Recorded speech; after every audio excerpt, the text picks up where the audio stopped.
Tá velho, mas tá pago.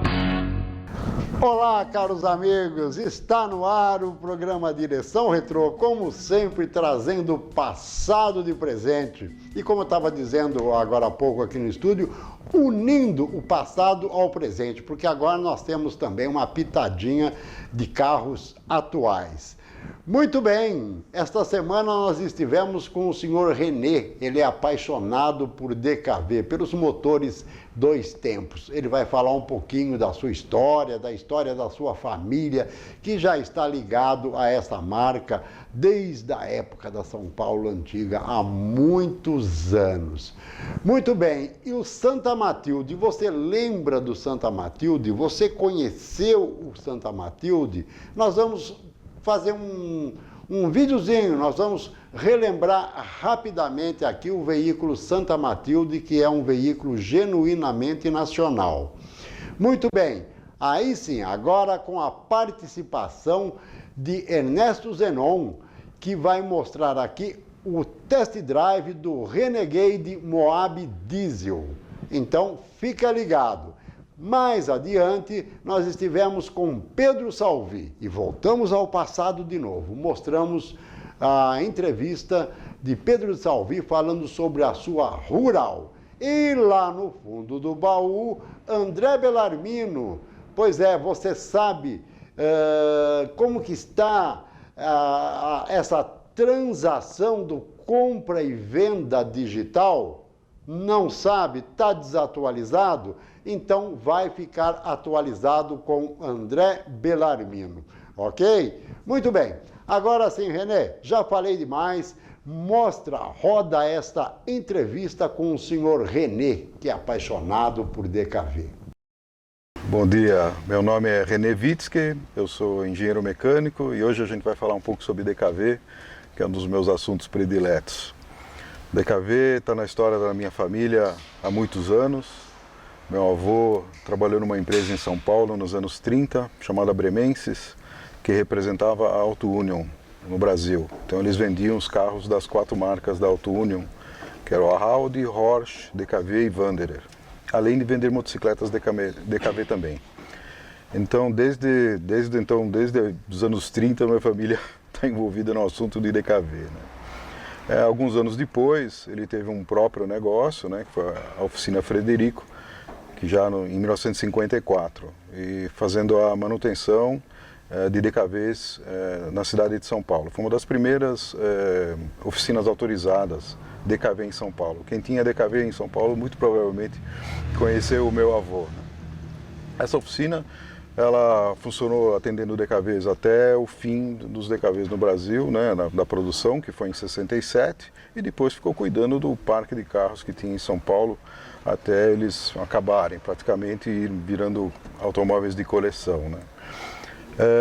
Essa história é bastante interessante porque nesse primeiro trabalho que ele teve nessa empresa Bremenses, né, era uma empresa que era alemã, né, era um escritório, uma representação no Brasil, e com o advento da Segunda Guerra Mundial, as empresas alemãs no Brasil tiveram que fechar as portas. E aí ele acabou continuando trabalhando nessa Bremenses, foi nomeado fiel depositário da empresa, e ao término da Segunda Guerra, né, ele recebeu uma indenização, né, de ter cuidado do parque de carros DKVs em São Paulo por todo esse período. E com esse dinheiro foi que ele conseguiu abrir o próprio negócio. A Oficina Frederico começou com essa indenização, digamos assim. E aí era uma oficina que fazia manutenção, ela não vendia carros, ela só fazia manutenção. Era um desenho um pouco diferente do que existe hoje nas concessionárias, que a concessionária vende e faz manutenção.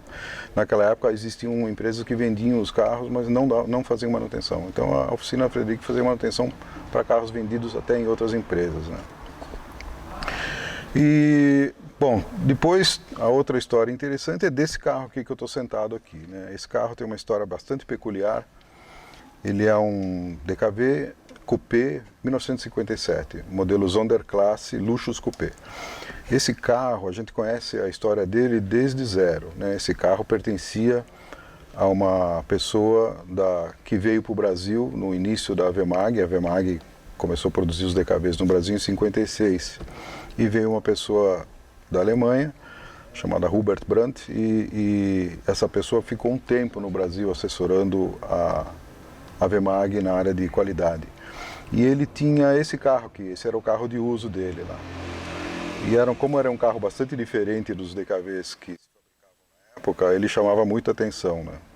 E o meu avô sempre falava para esse senhor que quando a Wemag fosse vender o carro, que falasse com ele, né? Que ele tinha interesse em adquirir o carro. Bom, acabou acontecendo que a Wemag vendeu o carro e ele não conseguiu comprar o carro. Mas, por sorte, um tempo depois, o carro apareceu na oficina do meu avô para fazer manutenção. E aí passou a ser um cliente regular. Eu me lembro de muitas vezes pequeno, criança, aí com 4, 5 anos, na oficina do meu avô.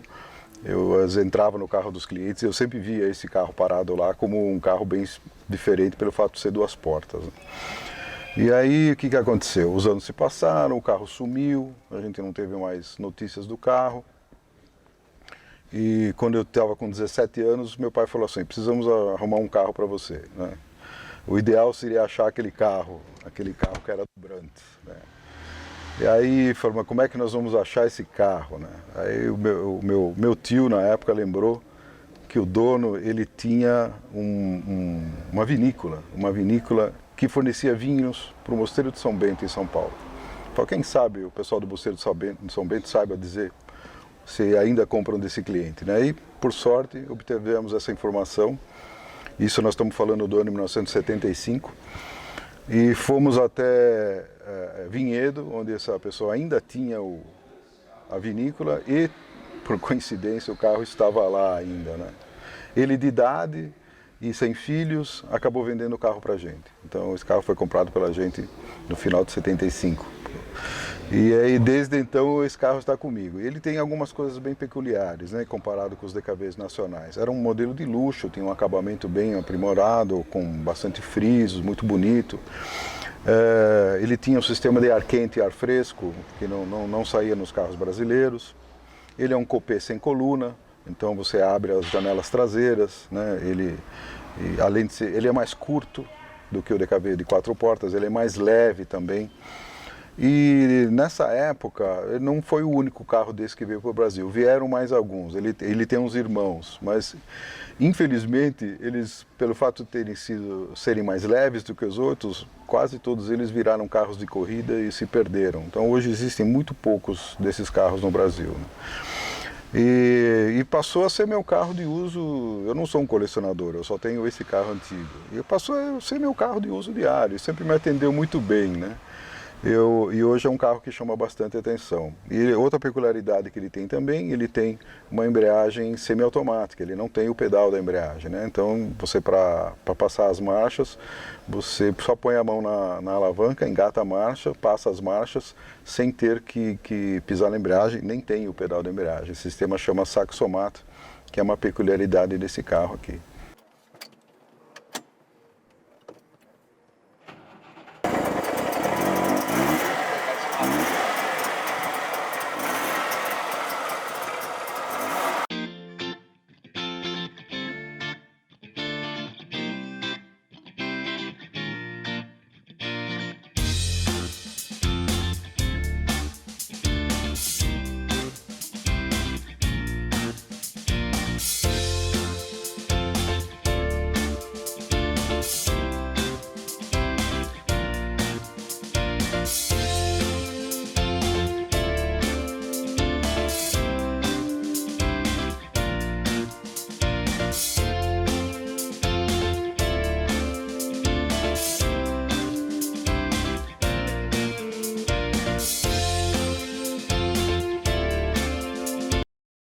Senhor René, muitíssimo obrigado pela sua participação. Realmente tem muita história, né? Tem muita história e dia desses nós voltaremos aí na oficina Atlanta para falar um pouquinho mais sobre os motores 2 tempos.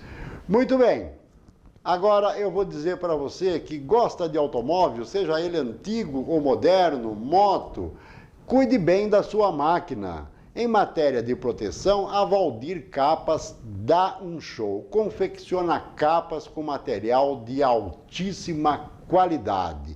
Ligue 19 991 18 25 17. E se falar que viu no programa Direção Retrô, ajuda a gente, ok? Bem, vamos sair para um rápido intervalo. É só o tempo de tomar ali uma 7-Up, mas nós voltamos já já. Somos do grupo CRMMJ Edições. Trabalhamos com a recuperação de fitas de vídeo, VHS, VHS-C, Mini DV, 8mm, fita cassete e vinil para CD. Contato: DDD 11 3593 1373 ou DDD 11 99835 8820. Não devo pra ninguém, tá velho, mas tá pago. Estamos de volta e agora vamos voltar para os dias atuais. Pois é, vamos ver este test drive do Renegade Diesel.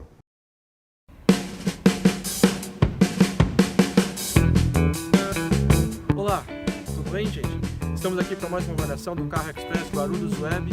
Estamos hoje com o Jeep Renegade Moab. É uma versão do Renegade diesel 4x4, câmbio automático sequencial em 9 marchas, tá? Um carro que tem um motor aí diesel bem potente, 170 cavalos de potência, esse motor 2.0 multijet, que demonstra muito eficiente nessa versão do Jeep, tá? Como sabe, a Renegade ainda oferece o motor 1.8 flex e esse 2.0 diesel, que é incomparável com o outro. Logo mais vai vir o 1.3 turbo, né, que já está aqui o Toro, né, da Fiat, vai compartilhar esse motor, que deve mudar um pouco a divisão aí de entrada dos carros do Renegade. Mas esse Renegade diesel é muito bom. Tá? Vamos já de cara, já fala que é muito bom. Esse motor é muito eficiente, ele tem um comportamento tanto na cidade como na estrada excelente. Consumo de combustível é dos melhores, na cidade faz 10 km com diesel, na estrada chega a fazer até 15. Então é um desempenho interessante, resultados ótimos. Nessa vez a gente levou o carro para uma brincadeira aí numa pista off-road aqui nos arredores de Guarulhos, como você pode ver nas imagens aí. A gente botou ele num habitat que quem gosta de 4x4 faz isso, mesmo que não seja por esporte, por lazer, que vai para o sítio, para uma fazenda que enfrenta terrenos mais difíceis, e ele enfrenta muito bem a altura do solo aí mais elevado e tal, então ele se comporta como um Jeep e vai bem mesmo, supera obstáculos mais difíceis. Aí a gente colocou aí, ele tem no painel aqui tração 4x4 integral, tração 4x4 reduzida, tem 5 modos de piso para você, no seletor aqui a gente coloca 5 modos diferentes, então ele vai bem. A gente passou alguns perrengues aí, mas só mudar aqui, ajustar e ele vai embora, não fica. Então ele se comporta bem como um 4x4. Essa versão Moab, ela é uma versão um pouco mais rústica do que a versão Longitude aí, que é mais completa. Então ele sai por faixa de R$150 mil. É o veículo diesel 4x4 mais barato oferecido no Brasil. E ele tem assim algumas coisas a menos que a Longitude, mas oferece bastante coisa interessante. Ele é confortável, tem nível de equipamentos muito bom, display painel aqui de 7 polegadas, integrado com aplicativos aqui via cabo, colocou o celular, ele coloca bem e vai bem, então não deixa a desejar. Tem ar-condicionado dual zone, o motorista uma temperatura, o acompanhante outra, tudo mais. Então o que ele não tem banco de couro, não tem farol de LED, algumas coisinhas a mais, mas acaba sendo bem interessante. Ele é um pouco mais caro que a versão Flex Top, que tem tudo, né? Mas compensa porque o diesel é um comportamento diferenciado, é um motor, é outro carro, de verdade é um outro carro. No mais aí, a gente pode dizer do Renegade, como já está aí no mercado há alguns anos, é um carro compacto, né? Tem um bom espaço para quem vai aqui na frente, quem vai atrás já é um pouco mais limitado. O porta-malas também não é grande coisa, é um porta-malas de 320 litros, são dos menores aí dos SUVs que tem aí crossover, mas ele entrega tudo aquilo que se propõe. Esse desempenho aí desse motor, 170 cavalos, quando você vai para a estrada ou mesmo na cidade, aí que você precisa dar uma pisada a mais, ele responde rapidinho, vai bem. E como você pode ver nas imagens também, como a gente já falou, no fora de estrada, ele tem um desempenho muito gostoso. Então, para quem gosta disso, para quem quer fazer um lazer aí no final de semana, pegar uma estrada de chão aí para fazenda, tem aqueles facões, pegar um pouco de lama, ele enfrenta. Então não é só para inglês ver, não. Ele vai bem. É um Jeep, cara. Um Jeep autêntico, muito bom. Tá bom? Bom, gente, é isso que nós temos para mostrar hoje. Viram só? Pois é. Na minha época não era assim, viu? Na minha época não era assim, mas que bom, né, que tem toda essa tecnologia agora. Muito bem, e você lembra do Santa Matilde? Você não conheceu? Não sabe o que é? Não, você conheceu. Ah, sim, pois é, um veículo genuinamente brasileiro. Vamos dar uma olhada nesse pequeno vídeo. Lançado no Salão do Automóvel em 1978 pela Companhia Industrial Santa Matilde, fabricantes de vagões e implementos agrícolas, o veículo era o mais caro automóvel fabricado no país. Com acabamento luxuoso, sua carroceria era confeccionada em fibra de vidro e usava a confiável mecânica da Chevrolet com freios a disco nas 4 rodas. Fabricado sob encomenda, o carro chegou para preencher a lacuna desse setor, uma vez que as importações na época eram proibidas. Com o preço de 330 mil cruzeiros, eram poucos que podiam desfilar com o tal santo. Em breve mostraremos uma matéria completa sobre o santo genuinamente nacional. Aguardem. Viram só? Com certeza muitas pessoas não conhecem esse veículo, foi um veículo que realmente não teve assim, uma produção muito grande. Segundo José Carlos Papa aqui estava me relembrando, usava-se o motor do Opala 250S, está me dizendo aqui o José Carlos Papa. Mas mais adiante nós vamos fazer algo mais apurado, vamos entrevistar o proprietário de um veículo Santa Matilde que dá até uma volta com o carro, ok? Bem, agora sim, agora vamos falar da Rural do nosso amigo Pedro Salvi. Ele é apaixonado pela Rural e ele anda bastante com ela, viu? Dá uma olhada. Olá, amigos, como sempre o programa Direção Retrô nas andanças. E agora vamos falar com o Pedro Salvi. O Pedro Salvi, na verdade, é o pai do Walter Salvi, que nós já mostramos aqui no programa, que ele é proprietário de um Itamaraty muito bonito. E aqui o pai também tem carro antigo, só que aqui foi ao inverso, né? Primeiro não foi... Me conta um pouquinho como foi isso. O meu filho sempre gostou de carro antigo, comprou o Fiat, aí eu tô acompanhando ele agora. Ele participa do reumatismo, eu também, mas eu tô seguindo na rabeira dele.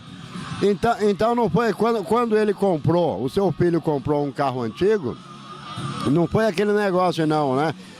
Nossa, mas você comprou isso daí, você foi ao contrário, você incentivou. Sempre incentivei ele, gostou, né? É um gosto dele, então acostumei com ele.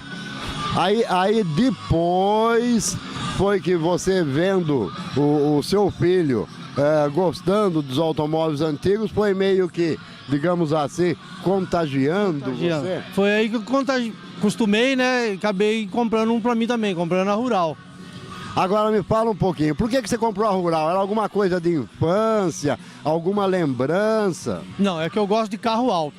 Sempre gostei de carro alto, eu não baixo pra mim é ruim. Então, acabei pegando. E minha esposa também gosta da Rural.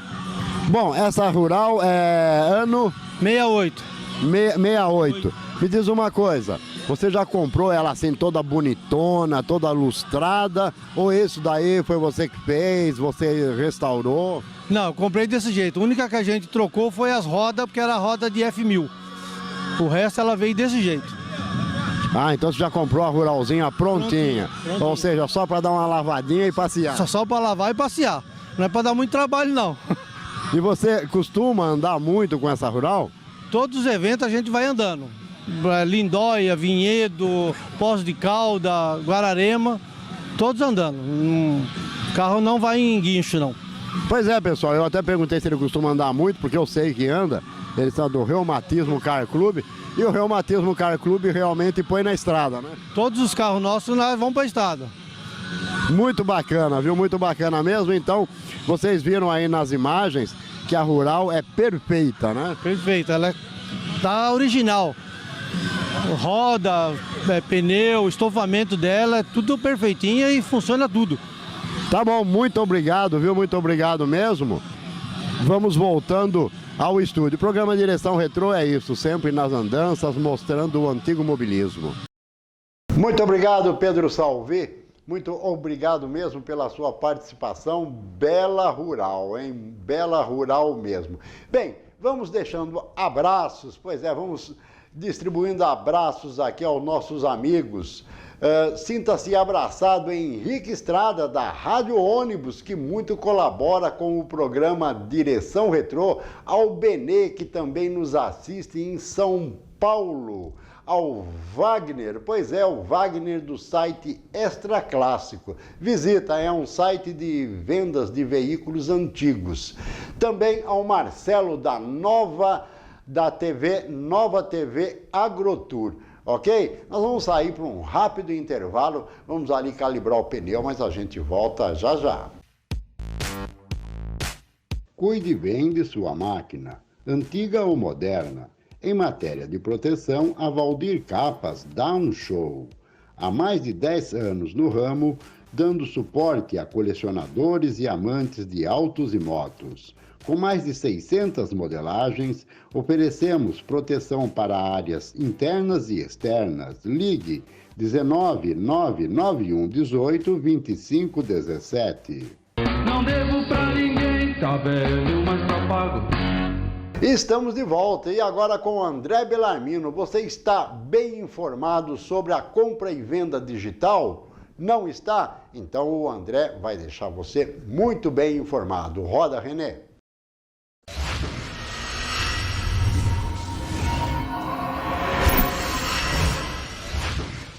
Então vamos lá, documento de compra e venda. Aquele documento que ficava atrás do CRV, daquele verdinho que você precisava registrar toda vez que você ia vender o seu veículo. A partir do início desse ano, o documento passou a ser digital, autorização para transferência de propriedade veicular. Esse documento é necessário ser preenchido e registrado em cartório toda vez que você for vender o veículo, passar a propriedade dele para outra pessoa. A partir do início de 2021, esse documento, da mesma forma que a CNH digital, da mesma forma que o licenciamento digital, inclusive se você não acompanhou o vídeo sobre a CNH digital e sobre o licenciamento digital, acompanhe aqui no nosso canal, vai ficar aqui em cima o link dos vídeos e no final desse vídeo também vai ficar a sugestão do licenciamento digital e da CNH digital. Voltando ao documento de compra e venda, ATPV-E, agora digital. Só está valendo para veículos registrados a partir de 4 de janeiro de 2021. E como que fica para quem tem o documento impresso, CRV, aquele verdinho, e for vender o veículo e precisar transferir a propriedade? Essas pessoas têm que manter esse documento guardado. Caso forem vender o seu veículo e transferir a propriedade, vão utilizá-lo da mesma forma que sempre foi utilizado. Já os proprietários de veículos registrados a partir de 4 de janeiro deverão solicitar a expedição do ATPV-E quando efetivamente forem realizar uma transação comercial de compra e venda. E como que o proprietário de um veículo registrado a partir de 4 de janeiro faz para solicitar esse ATPV? Pode ser solicitado presencialmente no Detran ou por meio do portal do Poupa Tempo. Futuramente, o Poupa Tempo também vai disponibilizar esse serviço no aplicativo. Por enquanto, o meio mais simples e cômodo é pelo portal via internet. Vamos ver como é que funciona? Primeiro você vai acessar o site poupatempo.sp.gov.br. Aí você vai clicar nessas 3 linhas aqui no canto superior direito e depois clicar em Serviços. Nessa tela você vai procurar a opção Veículos e clicar em Registro e Transferências. Agora você vai clicar em transferência propriedade de veículo do estado de São Paulo ou propriedade de veículo de outro estado. E agora nessa próxima tela você vai clicar em quero solicitar a transferência de propriedade do veículo. E aí é só seguir a orientação do site para o preenchimento dos demais dados. Depois de realizar esse procedimento que nós vimos, o comprador e o vendedor devem obrigatoriamente, com a versão impressa do ATPV, reconhecer firma em cartório e efetivar a transferência no Detran.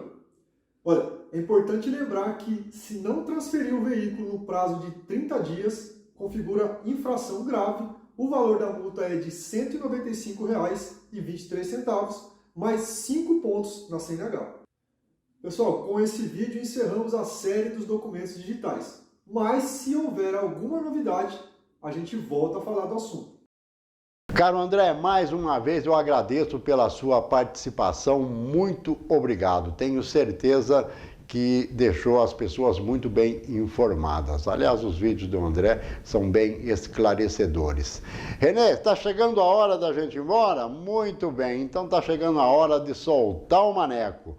Mas eu gostaria de informar a todos que nós estamos também no facebook.com/Direção Retrô, youtube.com/Direção Retrô. Ok? Sentiu saudades da gente? Esteja conosco nas redes sociais. Agora eu vou soltando o maneco, mas a semana que vem nós aqui estaremos novamente. Até mais!